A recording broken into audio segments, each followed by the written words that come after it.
Numbers chapter 20. Ang tubig mula sa bato. Noong unang buwan, nakarating sa desert ng Zin ang mga Israelites at nag-camp sila sa bandang Kadesh. Namatay doon si Miriam at doon din nilibing. Walang mainom na tubig sa lugar na yon, kaya nagreklamo ang mga tao kina Moses at Aaron.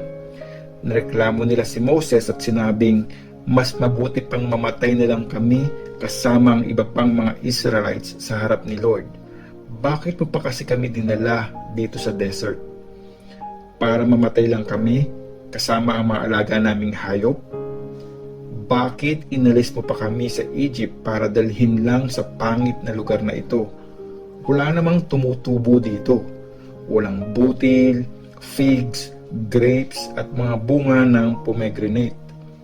Wala rin kahit patak ng tubig na maiinom. Lumayo sa mga tao sina Moses at Aaron at tumayo sa entrance ng banal na tent. Tapos dumapa sila sa lupa at nagpakita sa kanila ang glory ni Lord. Sinabi ni Lord kay Moses, kunin mo ang tungkod sa harap ng box ng kasunduan at i-gather nyo ni Aaron lahat ng mga Israelites. Habang pinapanood ka ng mga tao, utusan mo ang bato na maglabas ng tubig. Tapos, aagos ang tubig galing doon, kaya mapapainom mo na ang mga tao pati ang mga alaga nilang hayop. Pumunta si Moses at kinuha ang tungkod na nasa harap ng box ng kasunduan gaya ng inutos ni Lord. Ginather ni Moses at ni Aaron ang lahat ng mga Israelites sa harap ng bato. At sinabi ni Moses, makinig kayong mga reklamador. Gusto niyo bang magpalabas kami ng tubig mula sa batong ito? Itinaas ni Moses ang kamay niya at 2 beses niyang hinampas ng tungkod ang bato. Tapos biglang bumulwak ang tubig. Nakainom lahat ng mga tao, pati na ang mga alaga nilang hayop.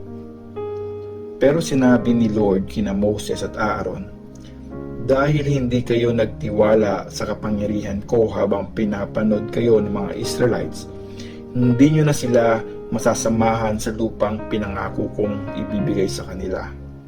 Nangyari ito sa Meriba kung saan nagreklamo ang mga Israelites laban kay Lord.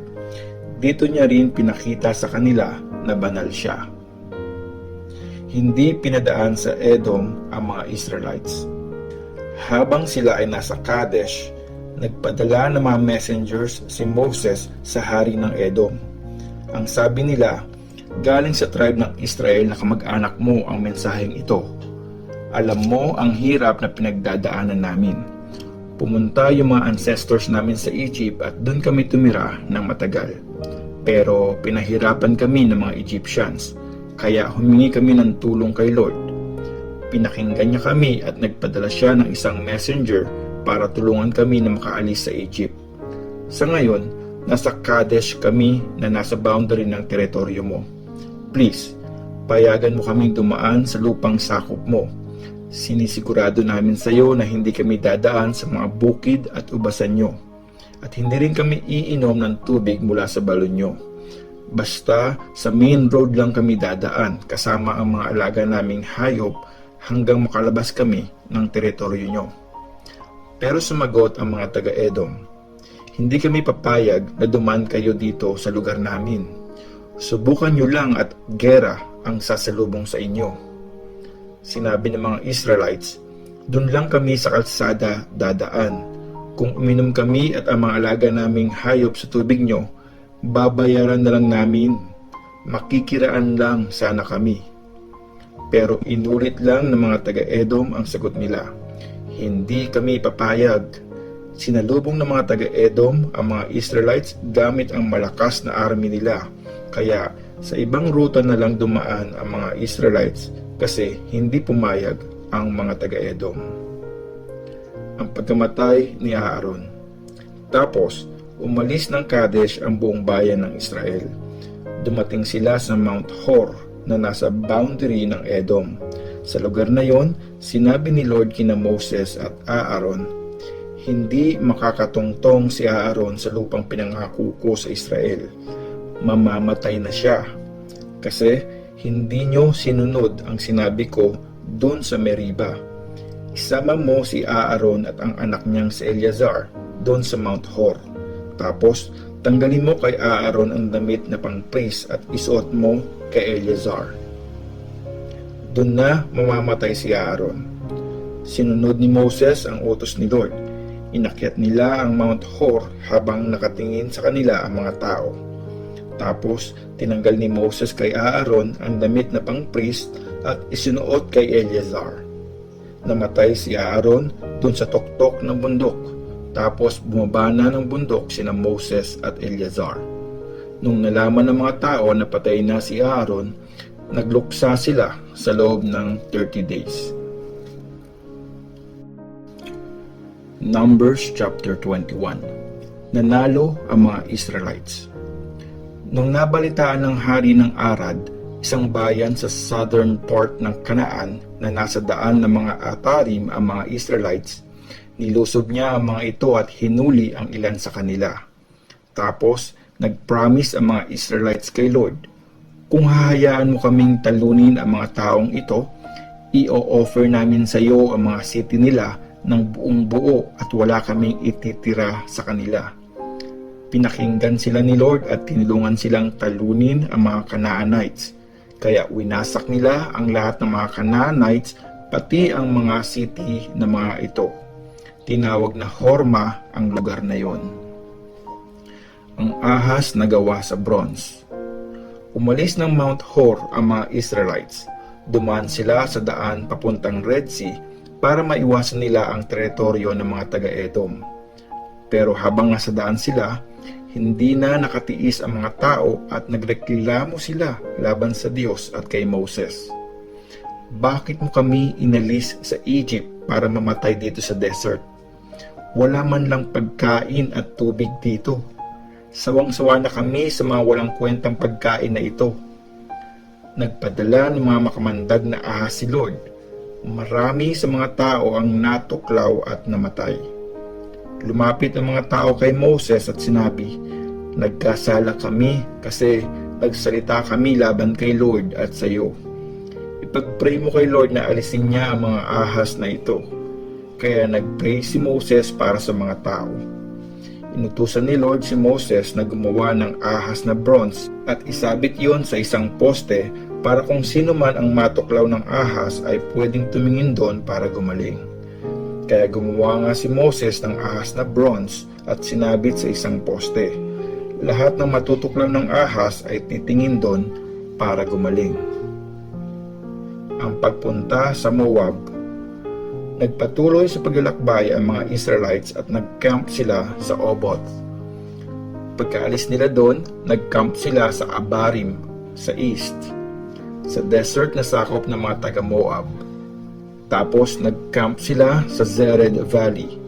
Mula doon, naglakbay ulit sila tapos nag-camp sa Arnon River, sa bandang north na sakop ng mga Amorites. Ang Arnon ang boundary ng teritoryo ng mga taga-Moab at mga Amorites. Na-mention din ang mga lugar na ito sa libro ng mga laban ni Lord.